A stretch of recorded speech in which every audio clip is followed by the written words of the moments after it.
तो आज हमारा है रिवीजन का सबसे पहला स्टैंडर्ड है fair value measurement. Fair value measurement के बारे में मैंने आपको बताया था कि ये आईएफआरएस या इवन सारी दुनिया में कह सकते हैं एक ही स्टैंडर्ड है जो फेयर वैल्यूएशन के प्रिंसिपल की बात करता है। इस स्टैंडर्ड के अंदर मेथड्स और अप्रोचेज नहीं है। मेथड्स और अप्रोचेज यानी आप किसी चीज की वैल्यूएशन कैसे करेंगे, this is governed by business valuation standards.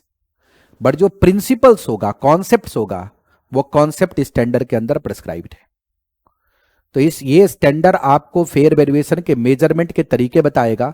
जब कोई दूसरा स्टैंडर्ड किसी एसेट और लायबिलिटी के फेयर वैल्यूएशन के मेजरमेंट या फिर डिस्क्लोजर का डिमांड करे। For example, property plant equipment के अंदर चॉइस है कि आप यूज कर सकते हैं कॉस्ट मॉडल और रिवैल्यूएशन मॉडल। तो अगर कोई एंटिटी रिवैल्यूएशन मॉडल यूज करेगी तो वहां फेयर वैल्यू की कैलकुलेशन करनी होगी। इंटेंजिबल एसेट्स के अंदर आप यूज कर सकते हैं कॉस्ट मॉडल और रिवैल्यूएशन मॉडल। तो अगर कोई एंटिटी इंटेंजिबल एसेट को फेयर वैल्यू रिवैल्यूएशन मॉडल पे रखेगी तो फेयर वैल्यू कैलकुलेट करना होगा। आप इन्वेस्टमेंट प्रॉपर्टी के लिए अकाउंटिंग कॉस्ट पे होगी बट डिस्क्लोजर फेयर वैल्यू होगी, तो वहां डिस्क्लोजर के लिए फेयर वैल्यू की कैलकुलेशन होगी। Biological assets is always recognized at fair value, तो वहां फेयर वैल्यू के मेजरमेंट के बारे में स्टैंडर्ड बताएगा। Financial instruments, most of the financial instruments assets and liabilities are recorded at fair value, तो वो इसके बारे में बताएगा। ये स्टैंडर्ड ये नहीं कहता कि किस एसेट को फेयर वैल्यू पे दिखाना है, किसको नहीं, किस लायबिलिटी को दिखाना है, किसको नहीं। ये वो स्टैंडर्ड बताएगा जिस स्टैंडर्ड में एसेट और लायबिलिटी डील्ट है। बट अगर वो स्टैंडर्ड कहता है कि फेयर वैल्यू पे दिखाना है तो ये स्टैंडर्ड उसका प्रिंसिपल सेट करता है। बात समझ में आई? एप्लीकेबल नहीं है शेयर बेस्ड पेमेंट ट्रांजैक्शन पे, क्योंकि उसके प्रिंसिपल उसी स्टैंडर्ड में गिवन है। लीज के अंदर जो फेयर वैल्यू कैलकुलेट होगी वो इसके अंदर कवर्ड नहीं है। और सिमिलर वैल्यू जो फेयर वैल्यू की तरह दिखती है बट होती नहीं, जैसे नेट रिलाइजेबल वैल्यू है, जैसे आपके पास रिकवरेबल वैल्यू है, ये दिखता किसकी तरह है? फेयर वैल्यू की तरह, बट फेयर वैल्यू है नहीं। और कुछ डिस्क्लोजर यहां कवर्ड नहीं है। प्लान एसेट रिकॉर्ड तो करते हैं फेयर वैल्यू पे, बस डिस्क्लोजर करेंगे उसका एम्प्लॉय बेनिफिट के स्टैंडर्ड में। और जहां पे रिकवरेबल अमाउंट जो है वो fair value less cost to sell है, तो फिर वहां भी ये स्टैंडर्ड डिस्क्लोजर पे अप्लाई नहीं होता। फेयर वैल्यू किसे कहते हैं? Price to be agreed, price to be received by selling an asset, और amount to be paid for transfer of liability in orderly transaction between market participants at measurement date. अब यहां पे आपके पास में जो रिसीव्ड और पेड है वो आउटसाइड को रिप्रेजेंट करता है, इसलिए फेयर वैल्यू जो always based on exit price. Fair value entry price पे कभी बेस्ड नहीं होती। ऑर्डरली ट्रांजैक्शन का मतलब है कि ट्रांजैक्शन पे कभी भी कोई फोर्स नहीं होना चाहिए। अगर ट्रांजैक्शन पे फोर्स होगा तो ट्रांजैक्शन ऑर्डर में नहीं होगा। मार्केट पार्टिसिपेंट्स कौन कौन से हैं? पार्टी मस्ट बी नॉलेजेबल होना चाहिए, पार्टी मस्ट बी कैपेबल होना चाहिए, party must be willingness to क्या होना चाहिए? एंटर इनटू ट्रांजैक्शन, और पार्टी मस्ट बी इंडिपेंडेंट होनी चाहिए, that is not related party. Measurement date means fair value relates to only date on which measured. मतलब अगर 31 मार्च को आप मेजर कर रहे हैं तो वो फेयर वैल्यू सिर्फ 31 मार्च की है। 1 अप्रैल को फेयर वैल्यू बदल सकती है, क्योंकि वैल्यूएशन इज हाईली सब्जेक्टिव। एक जगह जब वैल्यूएशन का बैकग्राउंड से भी लिखता है तो वहां पे उसने लिखा है कि valuation is an exercise of placing value to particular assets और liabilities, although it is highly subjective but it has been made objective by predetermined formulation and rules. ये सेबी के रिमार्क्स हैं जो मैंने आपको बताए। Valuation is always based on perspective, ये perspective valuation है, पर्सपेक्टिव पे बेस्ड है। अगर आपको लगता है कि यहाँ ये बहुत ही अच्छी सिटी है तो यहाँ की हर चीज आपको कीमती दिखेगी। अगर आपको लग रहा है ये बिल्कुल बेकार है तो हर कीमती चीज आपको कूड़ा दिखेगा। तो वैल्यूएशन एक्चुअल में पर्सपेक्टिव बेस्ड होता है, बट हम उसको ऑब्जेक्टिव कन्वर्ट करने की कोशिश करते हैं through application of mathematical models.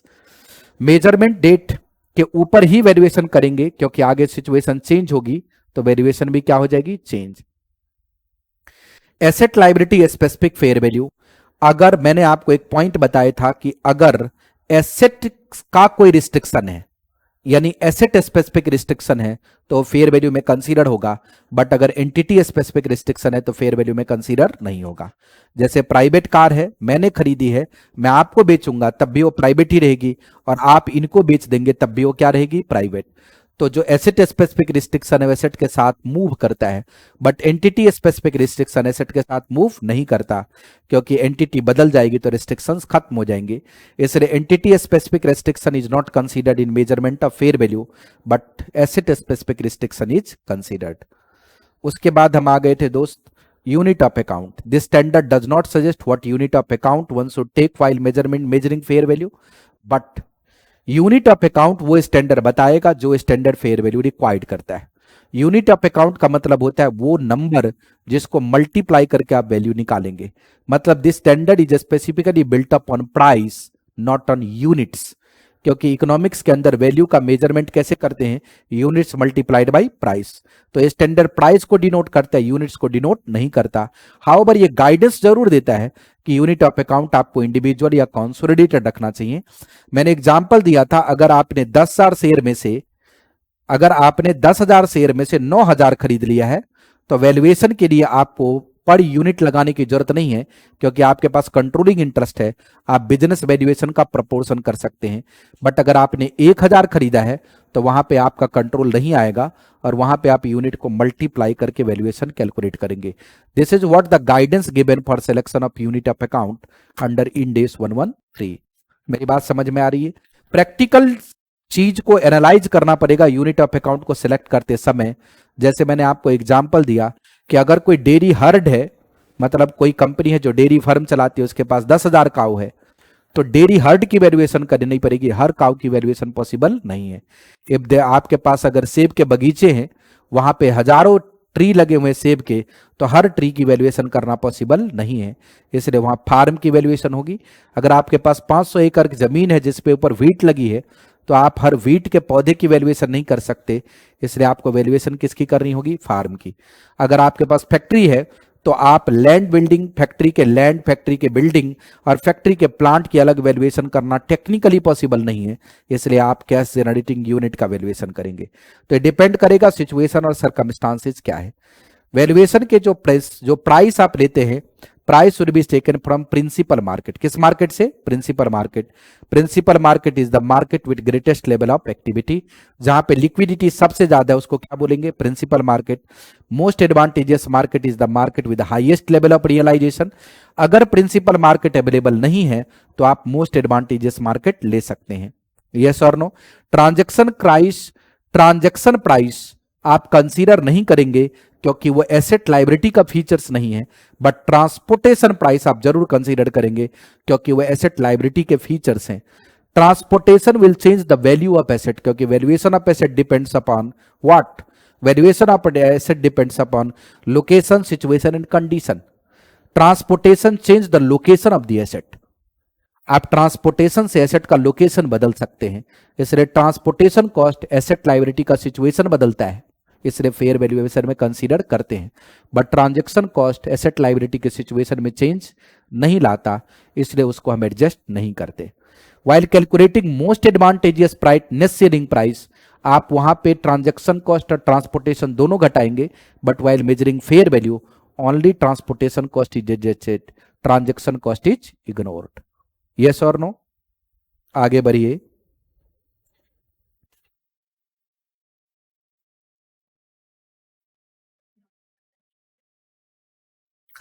Applying fair value for non-financial assets.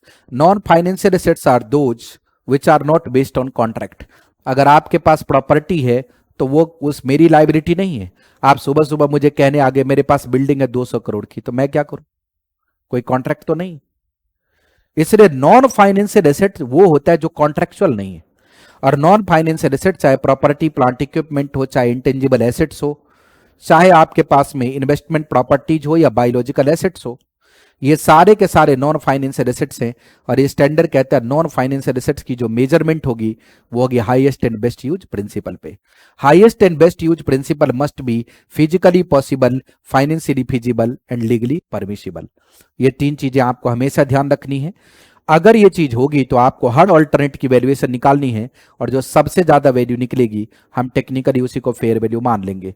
For example there is a land, मान लो एक लैंड है 100 एकड़ की, उसका यूज आप एग्रीकल्चर के लिए एज ए फार्म लैंड कर सकते हैं, एज रेजिडेंशियल लैंड कर सकते हैं, एज बिजनेस लैंड कर सकते हैं और एज ए कॉमर्शियल लैंड भी कर सकते हैं। There is no legal restriction, there is no problem, यानी कोई फिजिकल पॉसिबिलिटी में भी दिक्कत नहीं है, फाइनेंशियल फिजिबिलिटी में भी दिक्कत नहीं है। तो हम चारों एंगल से वैल्यूएशन करेंगे और सबसे जो बेस्ट एंगल होगा लेंगे।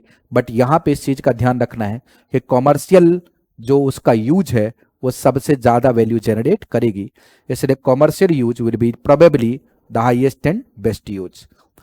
इसके बाद आ जाता है हमारे पास में fair value of financial asset, liability and own equity.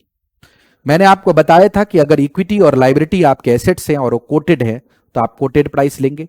अगर वो कोटेड नहीं है तो वैसे सिचुएशन में आपको देखना पड़ेगा सिमिलर कंपनी का अगर कोई प्राइस अवेलेबल है तो आप वो प्राइस लेकर के लिक्विडिटी का एडजस्टमेंट डालेंगे, और अगर ऐसा भी नहीं है तो in that case you have to apply valuation technique. याद रखेंगे कि जो एसेट्स की वैल्यूएशन होगी वही लायबिलिटी और इक्विटी की भी वैल्यूएशन होगी। अगर वो दूसरे पार्टी के लिए एसेट्स है तो, जैसे आपने रिलायंस के शेयर खरीदे तो आपके लिए वो एसेट्स है, रिलायंस के लिए इक्विटी है। आपने टाटा के डिबेंचर खरीदे तो आपके लिए एसेट्स है, टाटा के लिए लायबिलिटी है।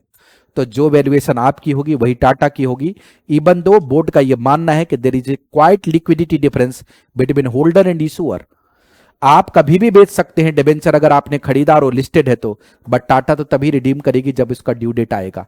Even though there is liquidity difference but there is no alternative base to calculate better way fair value than to assume fair value of asset as fair value of liability. कोई और दूसरा तरीका भी नहीं है जिस तरीके से आप बेटर फेयर वैल्यू निकाल सकें। इस वजह से एसेट्स की फेयर वैल्यू लायबिलिटी की फेयर वैल्यू मान सकते हैं, मान लेते हैं। This is the observation of IFRS board. बात समझ में आई? इसके बाद मैंने आपको बताया liability not assets for other party.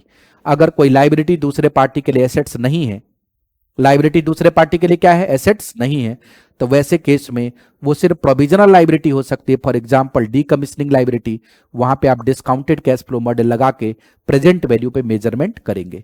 Is it clear? बोलिए।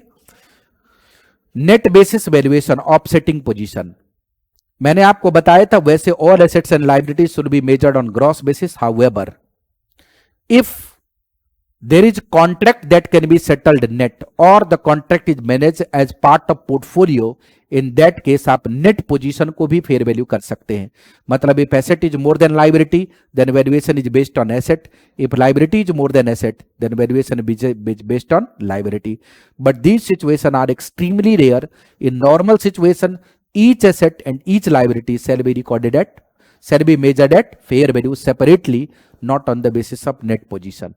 नॉर्मली पोर्टफोलियो में या डेरिवेटिव मैनेजमेंट में हम नेट पोजीशन की वैल्यूएशन करते हैं, ग्रॉस पोजीशन की वैल्यूएशन नहीं करते। Is it clear? यस और no? Fair value at initial recognition, at initial recognition जो ट्रांजैक्शन प्राइस होती है वही फेयर वैल्यू मानी जाती है, except of certain exception. When transaction is between related party there is a chances that if there is a relation then the transaction is not at fair value unless otherwise proved. Force transaction, अगर transaction पे force है, बेचना आपकी मजबूरी है, तो वहां fair valuation नहीं होगी। Transaction entered into principal market, अगर आप प्रिंसिपल मार्केट के अलावा कहीं ट्रांजैक्शन करते हैं जैसे मोस्ट एडवांटेजेस मार्केट में, तब भी फेयर वैल्यू नहीं होगी। और ट्रांजैक्शन एज बिजनेस कॉम्बिनेशन, क्योंकि वहां पे एसेट लायबिलिटी इंडिविजुअली खरीदे नहीं जाते। वैल्यूएशन टेक्निक आप यूज कर सकते हैं, it may be either market approach, income approach or cost approach. In case of market approach, entity may use comparable company method और matrix pricing method, दूसरे company के बेसिस पे वैल्यूएशन कर सकते हैं। For income approach you can use income capitalization, multi period excess earning method और discounting of cash flows. But for cost approach हम use कर सकते हैं डेप्रिशिएटेड कॉस्ट रिप्लेसमेंट अप्रोच और historical cost approach. There are situations where historical cost approach is the best measurement of fair value. For example, in case of cultural heritage assets, जिसको आप कहते हैं सांस्कृतिक विरासत है, इंडिया की पार्लियामेंट हो या फिर ताजमहल हो या फिर कुतुब मीनार हो या फिर इंडिया गेट हो, these are part of cultural heritage. Such asset cannot be replaced in the market, hence there is no chance to calculate fair value on the basis of depreciable replacement cost approach. Possible ही नहीं है। Possible है क्या? नहीं। अब बकिंगडम palace है UK में, क्या उसकी आप निकाल सकते हैं फेयर वैल्यू नहीं, क्योंकि उसका कोई सब्सटीट्यूट नहीं है। व्हाइट हाउस की कोई फेयर वैल्यू निकाल सकते नहीं, उसका कोई सब्सटीट्यूट नहीं है। In that case only the historical value to be treated as fair value. याद रखें IFRS 13 या इंड 113 इस चीज की चर्चा ही नहीं करता, इस चीज की चर्चा करता ही नहीं कि किसको फेयर वैल्यू कहेंगे। वो कहता है सिचुएशन और सर्कमस्टांसेज जिसको फेयर बताएगा वही फेयर वैल्यू मान लिया जाएगा। अब इसके बाद हमारे पास यहां पे आ जाता है इनपुट्स टू द वैल्यूएशन। मैंने बताया था 3 लेवल के इनपुट्स हैं, इनपुट 1, इनपुट 2 और इनपुट 3। यहां पे मैंने एक कॉन्सेप्ट दिया था गार्बेज इन गार्बेज आउट, जैसा इनपुट डालेंगे वैसा ही आउटपुट निकलेगा। अगर ये कोटेड प्राइस है तो कोई एडजस्टमेंट करने की जरूरत नहीं है, अगर ये कोटेड प्राइस नहीं है तो आपको माइनर एडजस्टमेंट करना पड़ेगा।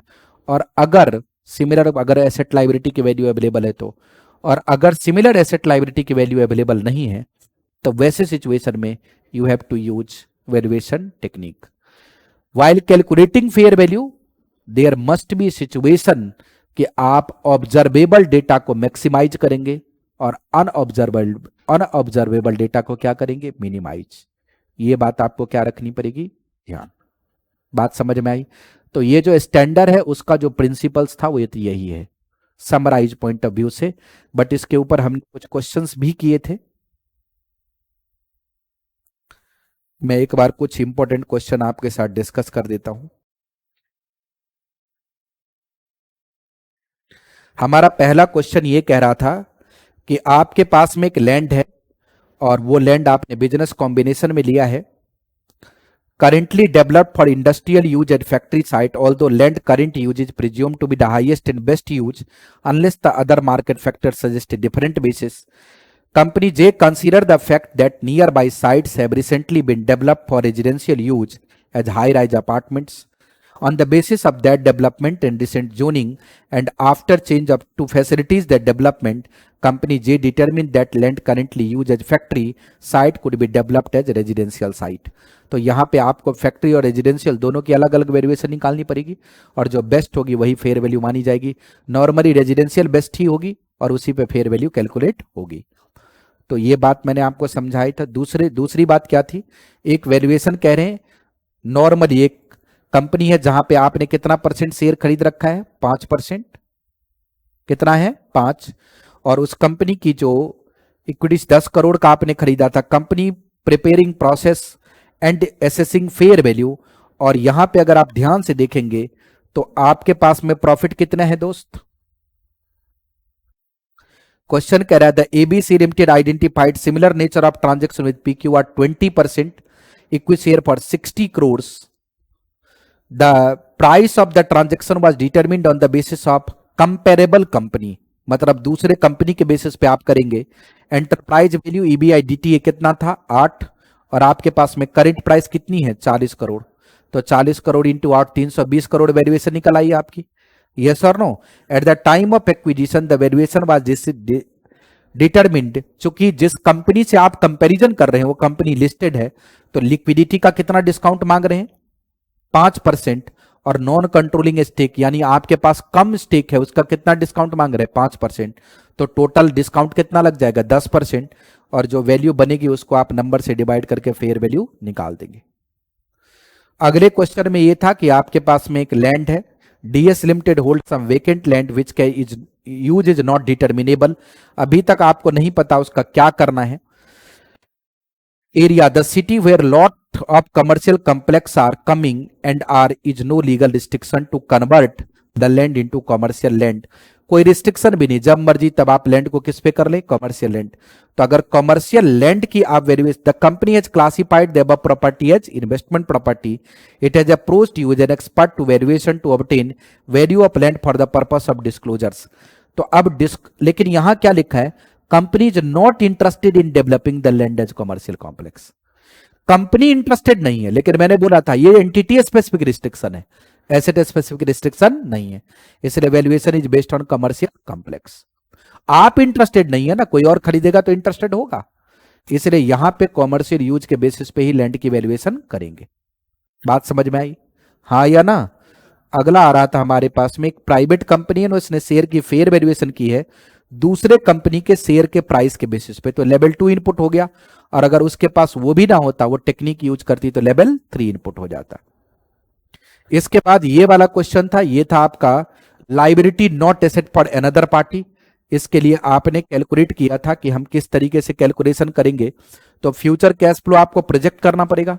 क्या प्रोजेक्ट करना पड़ेगा? फ्यूचर कैश फ्लो, और फिर उसको आप प्रेजेंट वैल्यू पे डिस्काउंट करके वैल्यू ऑफ लाइबिलिटी निकालेंगे। ये बात मैंने समझा दिया था, क्वेश्चन में कुछ खास ऐसा है नहीं। अगला क्वेश्चन आ गया था, आपने शेयर की वैल्यूएशन की थी 2 बार, एक बार on the basis of profits और दूसरे बार on the basis of intrinsic value. Question में नयापन कुछ है नहीं, ये बिल्कुल सिंपल है। अगला क्वेश्चन आ गया था हमारे पास में कि कंपनी के पास में क्या है, एक फार्म हाउस के टाइप का है, वहां पे कुछ छोटे छोटे बिल्डिंग्स बने हुए हैं। मेरी बात समझ में आ रही? आप चाहते हैं उसको कि हम एक पार्क बना दें, एम्यूजमेंट पार्क। अगर आप ये पार्क बनाएंगे तो आपको सारे छोटे बिल्डिंग को हटाने पड़ेंगे, हाँ या ना, और उसके कुछ खर्चे भी आएंगे, तो उसके बेसिस पे वैल्यूएशन थी।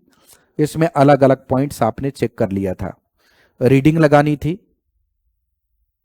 क्वेश्चन नंबर 8 के अंदर यह था कि आपकी जो प्राइसिंग है, वो प्राइसिंग आप हमेशा प्रिंसिपल मार्केट से लेंगे। कहां से? प्रिंसिपल मार्केट से।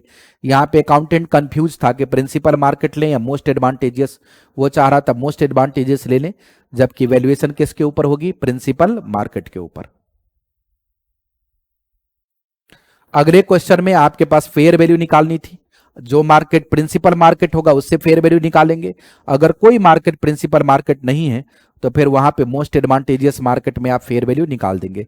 लेकिन फेयर वैल्यू कैलकुलेट करते समय आप सिर्फ ट्रांसपोर्ट कॉस्ट घटाएंगे, ट्रांजैक्शन कॉस्ट नहीं घटाएंगे। क्लियर है पॉइंट? उसके अगले क्वेश्चन में भी वही बात थी, बस वो कह रहे थे कि हमारे पास एक्सपोर्ट मार्केट भी अवेलेबल है, तो क्या एक्सपोर्ट मार्केट से हम फेयर वैल्यूएशन करेंगे? नहीं कर पाएंगे, क्योंकि वहां पे ट्रांजैक्शन बहुत कम है, इसलिए एक्सपोर्ट मार्केट से फेयर वैल्यू की कैलकुलेशन पॉसिबल नहीं है। उसके अगले क्वेश्चन को अगर आप चेक करेंगे तो यहां पे सिंपली आपको कह रहा था कि हमारे पास मार्केट अप्रोच और इनकम अप्रोच दोनों है, लेकिन हम चाहते हैं दोनों का एवरेज करके वैल्यूएशन करें। तो एवरेज फेयर वैल्यू निकाल के और वहां से आप डेट घटा करके वैल्यूएशन कर देंगे। इसमें भी कुछ नहीं था। उसके बाद आ गया था हमारे पास में फिर वही वैल्यूएशन करने के लिए, तो यहां पे आपको प्रॉफिट आफ्टर टैक्स दे करके पी रेशियो निकाल करके फिर आपको क्या करनी थी? वैल्यूएशन, नंबर ऑफ शेयर निकाल देना था। कैलकुलेशंस आर वेरी सिंपल, कुछ ही कैलकुलेशन में कोई दम नहीं। ये क्वेश्चन इस बार फिर एग्जाम में आया है, लिख भी लीजिए लिखना है तो। ये क्वेश्चन अभी मई 2025 में भी आया है, यही क्वेश्चन आया है यहां पे है जी। हाँ, ये यही क्वेश्चन है, एक फिगर्स को बदल दिया है। तो यहां पे आप फ्यूचर वैल्यू को क्या कर देंगे? डिस्काउंट, और फिर डेट घटा के नंबर ऑफ शेयर से क्या कर देंगे? डिवाइड। मेरी बात समझ में आ रही है? यस और नो? बस इतना ही है। तो इस टेंडर के अंदर कोई कॉन्सेप्ट बहुत ज्यादा नहीं है, क्वेश्चंस भी बहुत ज्यादा नहीं है, बट ये स्टैंडर्ड है बहुत इंपॉर्टेंट। और इतना आप याद रखेंगे तो हर समय आपको याद रहेगा कि इस चैप्टर में मुझे क्या करना था। ये मैं शॉर्ट रिवीजन बना रहा हूं ताकि आप रिव्यू कर सके, यानी हर चीज को याद रख सके। क्लियर है? Index 113 is finished.